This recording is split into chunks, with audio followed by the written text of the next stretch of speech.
Welcome to the Simple Sophisticate podcast, where intelligent living is paired with signature style. I'm your host, Shannon Ables. And whether you're listening on your commute, exercising, working in the garden, or sitting down with a hot cup of tea or a cafe au lait, thank you for tuning in. Let's get started.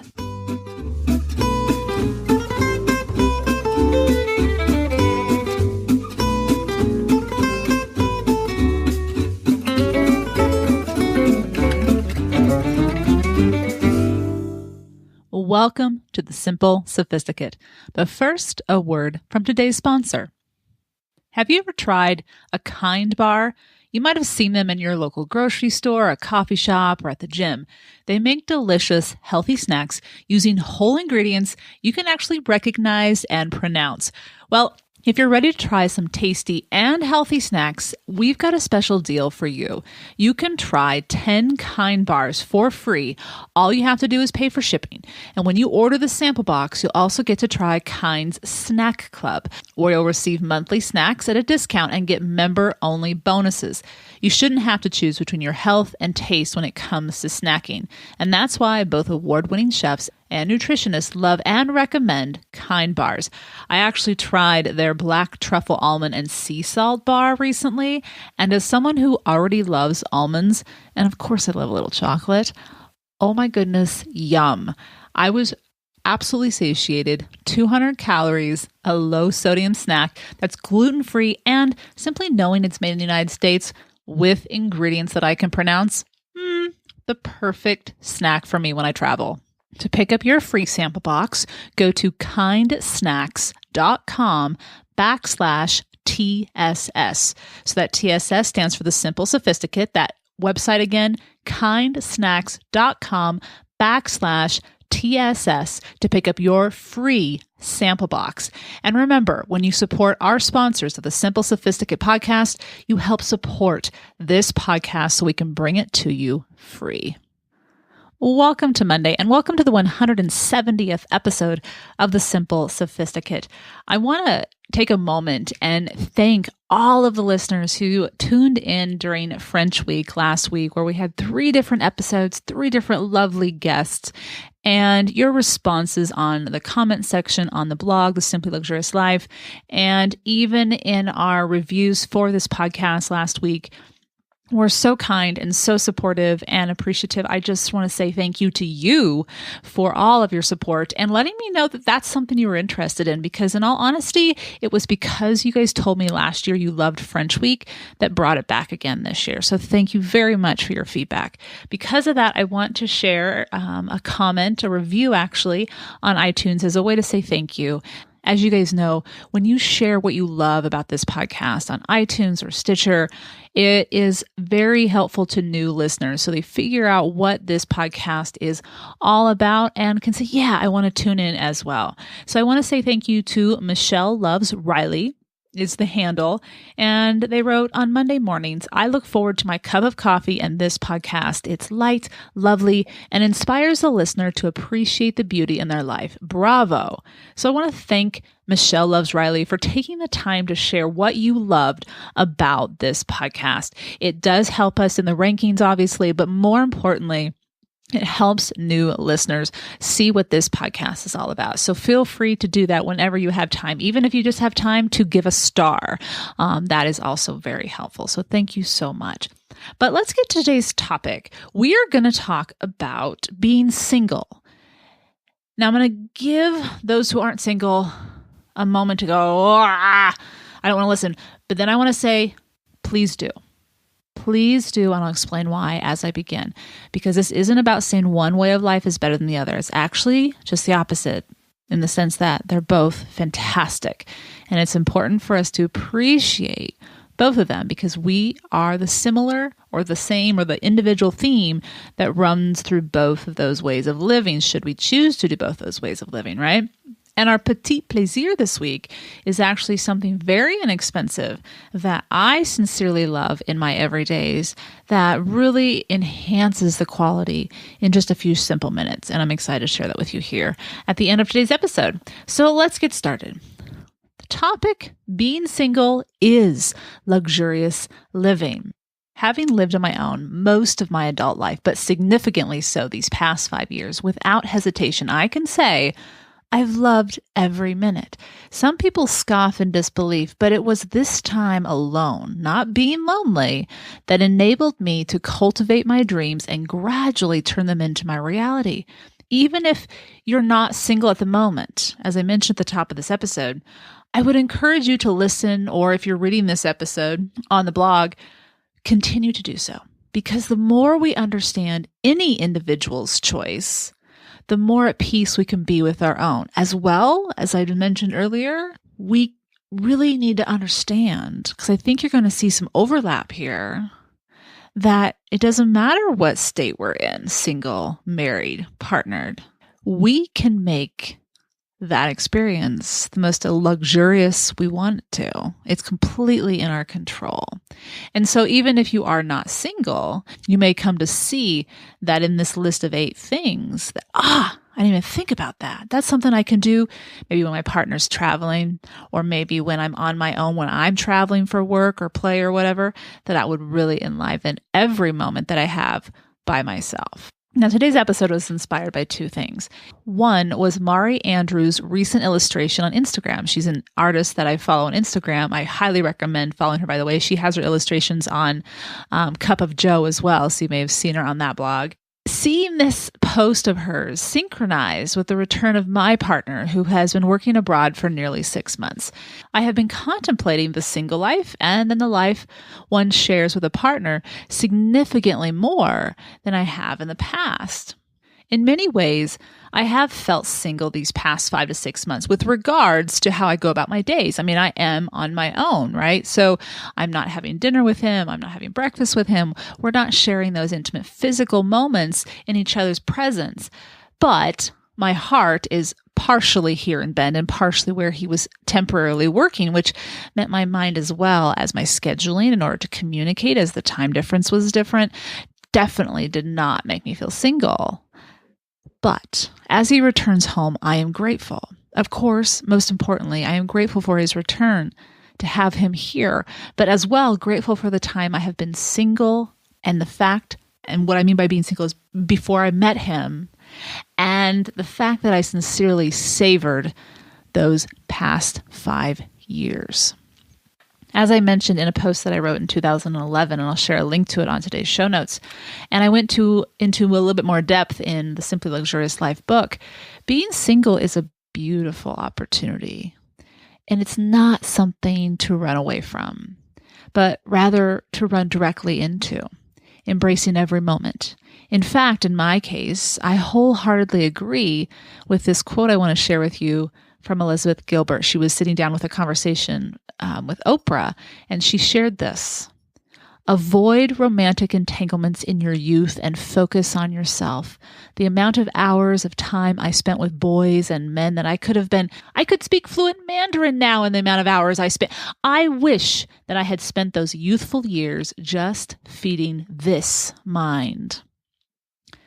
In my 20s, with regards to love, which I have shared in my first book, that I wish my focus, my priorities, due to social expectation and priorities and due to my ignorance until I rid myself of that ignorance, I wish it had been on myself and my journey more. It was a little bit, but it could have been so much more, which is what being single, no matter what your age is, enables you to do at a much deeper and more independent level. Focus on filling your mind, seeking out those curiosities, figuring out what tickles your mind, right?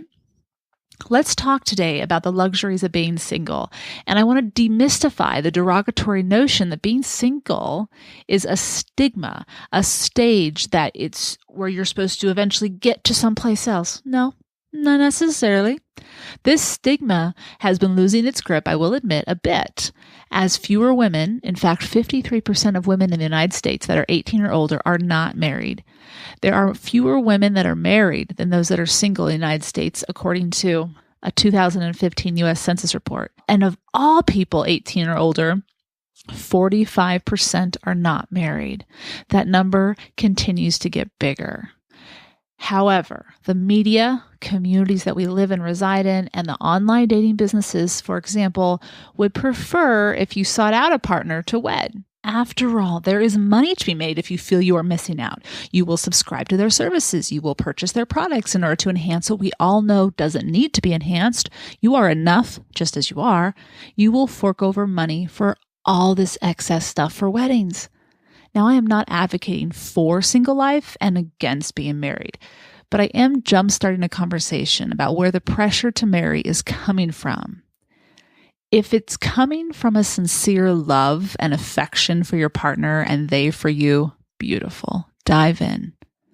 But if the pressure is coming from an external force, inflicting guilt that you wouldn't feel if society didn't apply the pressure or expectation, then step back and recognize how luxurious living single can be.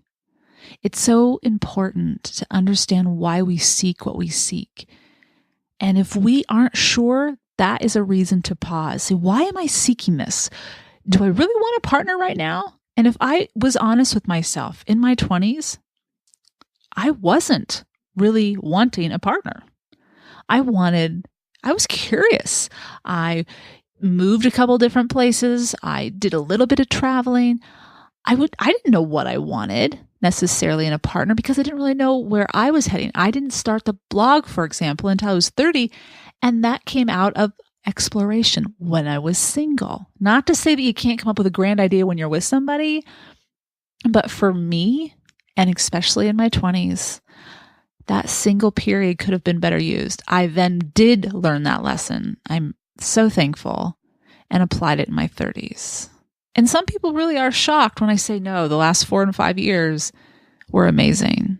And they say, really? And I say, oh, trust me. And those of you who know me and who have been following this blog and this podcast, you know the life experiences that I've been sharing with you. Things change, things shift, but what we are given, we can make the most of, and we can make it really amazing. And that's what we're going to talk about today. Neither lifestyle, as I mentioned before, is better than the other, single or coupled or married.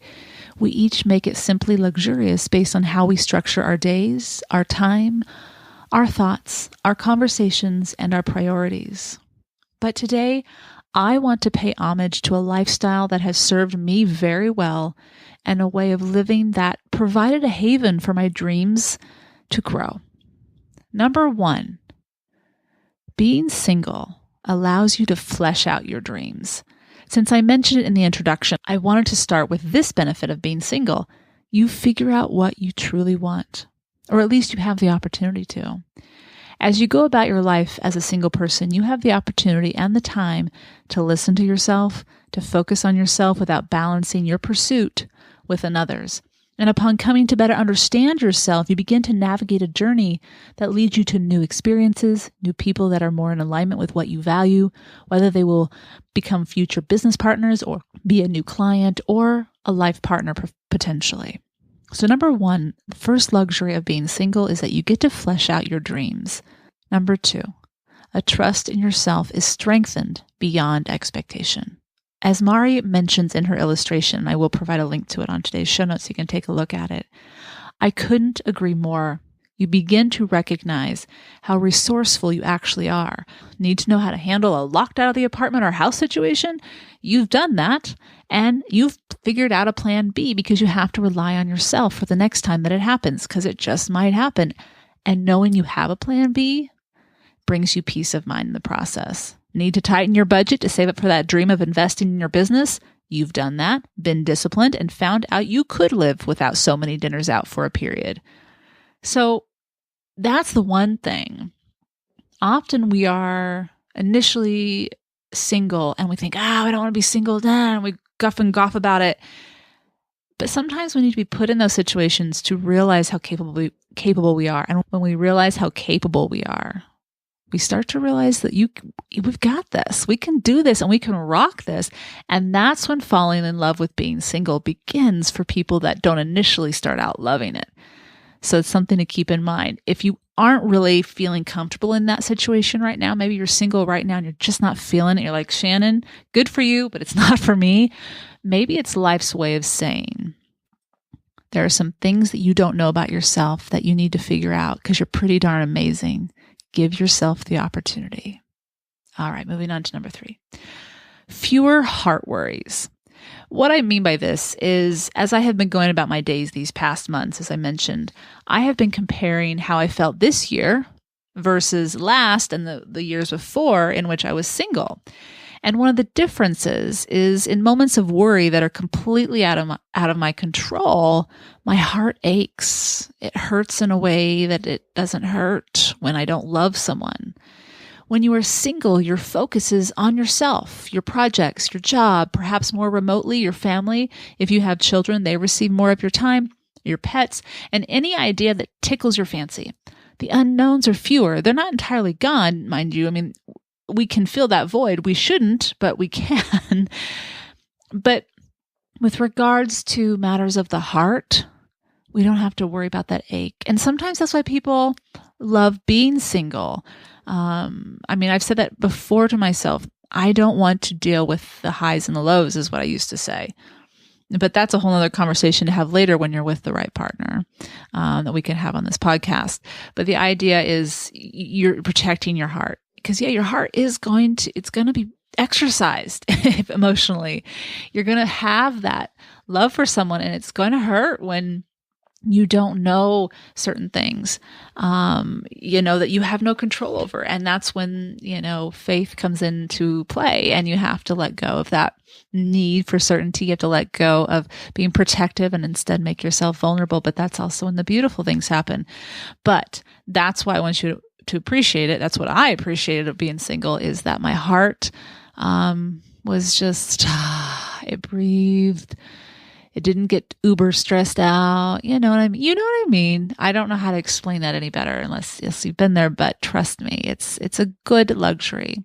Let me put that one succinctly. More of your energy, because emotions are energy, is free to use as you wish. And that's a luxury to use when you're single. You have that extra resource. Use it for your dreams. Do what you want to do. You have this extra resource. Use it wisely. Number 4, mealtime is any time you need it to be. As someone who is a very regular breakfast eater and eats the same thing every morning, I never think twice about what I will have because I know I will always have what I need. And I need it as soon as I wake up. So that one's not a huge shift for me. But when it comes to dinner, I eat when I get home from school, my job during 9 months, or when I get done with a project in the blog, which during the school year can be very late. During the summer, it might be earlier. That time shifts and changes every single day for me. But when I'm done, I am hungry and I eat. I don't have to consult or compromise or wait for anybody. On the flip side, when you dine with your partner, you want to share a meal with them. You don't want to eat separately. So your schedule for eating needs to be a little more flexible. Patience is sometimes needed. But as we know, it's certainly worth it. Again, we're looking at the luxury of being single. Enjoy that. Savor it. Number 5, bedtime and wake time are also yours to choose. Whether you are a night owl or an early bird, your day ends when you say it will end, and it begins when you throw back the covers and jump into the day. No need to worry about being quiet or keeping the lights low or off. The house awakes, if you live alone, when you awake, and the day begins. That's number 5. Number 6, vacations happen when you are able. With no need to check more than one schedule, when you are available and you have the funds, you can enjoy a much needed getaway. While traveling with a partner is something I now eagerly look forward to, I also love the flexibility of going when I needed to recharge and only having to consult my schedule. I would just look at my 2 dogs and ask them if they were ready, and they always said yes, of course, I hope. And we were off. So that's number 6. Vacations happen when you are able. Number 7, change of plans can happen at the drop of a hat. If you are eager to see a movie, but at the last minute you're not feeling up to it, no worries, just don't go. If you want to leave the party at a certain time or earlier than you expected, you don't have to check with anyone. Just leave. Number 8, last but not least, you can be as frugal or as lavish with your money as you please within your means. Money is a funny and integral part of any chapter of our lives, but when we are single, we are the sole captain, as we don't share a mortgage or a rent, bills, investments, etc. Some may see this as a drag because we have to pay or foot the bill entirely and not split it, right? But I rather like knowing and having complete control over my money. And it's not to say that you have to relinquish that control when or if you become involved with someone. You can keep everything entirely separate. It's entirely up to you guys. But just like knowing yourself, getting to know yourself when you're single and understanding what you want to pursue in your dreams, when you become secure in your money handling skills, that is a huge peace of mind you give yourself. And it's an attractive quality that you have. And you then know it's an attractive quality in what you're seeking out in a potential partner down the road. After all, you can choose the size and location of the house or apartment you want based on how much you want or are able to pay without agreeing with anyone. And you can splurge on a nice dress from a fall collection, but then trust yourself to skimp on the money spent on an upcoming vacation to make up for it. You don't have to consult anyone. If, again, you do share funds, and not everyone does. Some people go into partnerships and they keep it entirely separate. You make your money, you get to spend your money, and then you have a pool for any kind of shared expenses. So everyone's going to handle money differently anyway when they do enter a partnership. But if you're not in a partnership, that money is yours to do with as you please and live as you like. So that's our final luxury. Now, there is a flip side to each of these 8 luxuries when we find a loving partner who just walks well with us through life. Each of these positives that I've just shared with you becomes heightened in a manner that often, at least for me, I didn't expect, but wholeheartedly appreciate and savor. For example, with the dinners, sure, I could eat whenever I want, but I love going into that kitchen and cooking with him when he gets home. It's nothing to wait for him. It is an absolute pleasure because I get so much joy and share such a great moment with him when we're in that kitchen. So it just heightens the experience of what I already enjoyed doing. Oscar just woke up, so you just heard Oscar in the background. The gift of which there are many of being single is that we give ourselves time to fully become fluent in the language of ourselves, so that we can then be the translator in the world as we work with others. Not only does our time alone enhance the quality of our lives professionally and platonically, but when we do, if we do, meet a potential partner, we are more likely to find someone who enables us to keep the luxuries of the single life that we just don't want to give up, as well as reveal to us that the luxuries of being part of a couple are pretty amazing as well. From my time, these past 4 and 5 years, having had a positive experience of living single and completely embracing it, that has enhanced my appreciation for the journey I have just begun with my partner. First of all, it was a choice of desire, of fondness, of affection and respect, rather than an act of desperation, resignation, or acquiescence. And secondly, I wasn't looking for love. I was already in love with my life, which is how we met, seeking out what we each love about the life offered here in Bend. I do hope you enjoyed this episode, and I do hope those that stayed tuned, even if you aren't single at this very moment, I want to say thank you, because we all have time to ourselves. We all have moments when we're not with our partner, and they can be savored just as much as those moments when we are with our partner.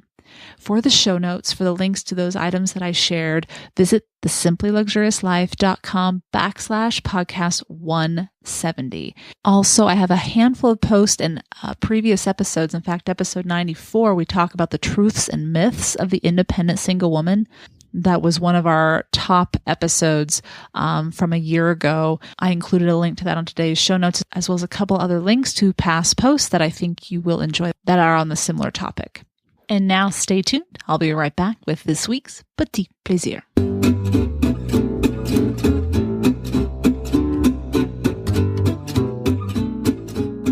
Welcome back. This week's Petit Plaisir is an app that I've mentioned a few times in older posts, but I haven't talked about it here on the podcast. And with a new version of this app, they went in and completely redid this app back in June. I wanted to share with you Headspace. People are talking about Headspace constantly. I feel like it's trending or something, but it's not a trend in the sense it's going to be gone next week. It's a good habit to get into, at least for me. What I love about this new version is that you can, yes, do your session or series that you love, but there are many more sessions, by the way, more series, more specific to what you're looking for, which there were a handful of different series initially, but now there are just a long list of them. But then this is my favorite thing. They have little mini sessions that are about 3 to 4 minutes long, because as much as I want to sit down for 10 minutes, because that's about what I do every day when I do sit down, I have not gotten to the 20, and I applaud anyone who does that. I will get there. I am determined. I do about 10, but there are days when my schedule's a little bit jammed. I've got to bust out the door and get going or whatever, but I still want to make sure I get meditation in. And so I'll just tap on the mini button for whatever topic that I'm looking for, and I at least get something in. And I get to hear Andy's voice. Everyone, I love Andy's voice. Speaking of Andy's voice, I want to share with you a clip from Jimmy Fallon's late night show in which Andy Puttycombe is on stage with Jimmy, and they actually meditate with the audience for 2 minutes. I know you just want to hear his voice. Here we go, so you can get a taste of Andy from Headspace. I wanted to try something tonight. I don't think it's ever been done on late night television, definitely not before, but I wanted to see if you can guide our great audience and the Roots and millions of fans for a 2-minute meditation. We should do it. I mean, around the world, there's going to be people in bars right now meditating. It's going to be fantastic. What should I do? Can I sit next to you? Yeah, do you want to come sit here? Yeah. I'll sit next to you. And if you are watching in a bar, I'd recommend you put your glass down. Yes, of course, yeah. Make yourself comfortable. You dim the lights a little bit. Okay. So look, we're not going to... I would always encourage people who haven't done any meditation, sit comfortably on a chair. You don't need to sit cross-legged on the floor. Yeah. And whatever you do, don't try and stop your thoughts. Don't stop your thoughts. I think the classic mistake is to try and stop your thoughts. Just allow thoughts to come and go. Yeah. Okay. So take a moment to get comfortable. Now, am I comfortable or are you comfortable? I mean, it'd be nice if we were both comfortable. Am I too comfortable because I lean back? No, I think it's good. Yeah. It's good. Whatever works for you. I'm comfortable. Don't go right back, but just right there. Too many thoughts. Let the thoughts happen. Okay, I'm comfortable. Okay. So all of you sort of sitting out there, just take a moment. And I'd like you to start off actually with your eyes open. Don't close your eyes straight away. Just a really soft focus with the eyes. And just take a big, deep breath, breathing in through your nose and out through your mouth. And as you breathe out through the mouth, just gently closing the eyes. And just take a moment before you do anything else, just to enjoy that feeling of having nothing to do, nowhere to go, nothing to check. Just taking a moment to pause. As you pause, just feel the contact, the pressure of your body against the seat beneath you, the feet on the floor, and the hands and the arms just resting on the legs. And as you sit there, just beginning to notice the breath, the way the body is breathing, the rising and falling sensation. If you can't feel anything, you can just gently place your hand on your stomach, but just feeling that movement. Again, allowing thoughts to come and go. The only thing you need to do is to realize when the mind's wandered and gently bring it back to the breath again.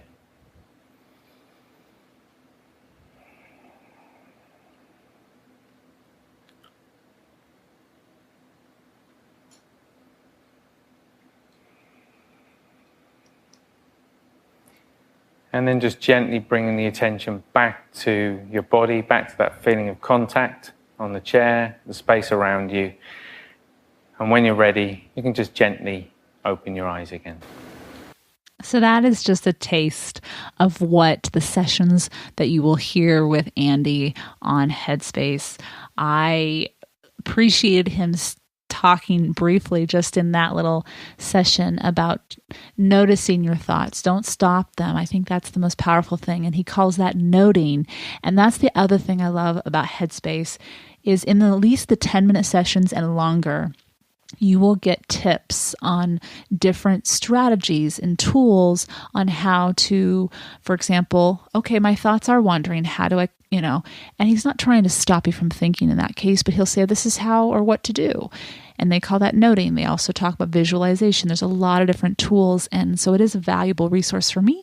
And I just wanted to pass it along because it does bring a bit of calm to start my day that I absolutely appreciate. And some of you may have seen my picture of meditating with my dogs. We've been doing that every morning outside on my back deck to greet the day.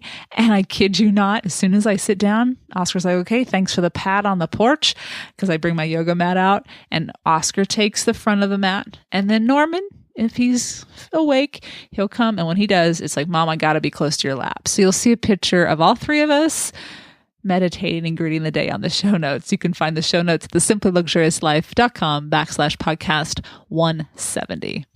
I hope you've enjoyed this week's Petit Plaisir, where each week ideas are shared to make the everyday all the more enjoyable. Tune in at the end of each Monday's podcast where I'll recommend a book, a film, or a recipe, or an app. Anything that is a simple pleasure to satiate your sophisticated taste.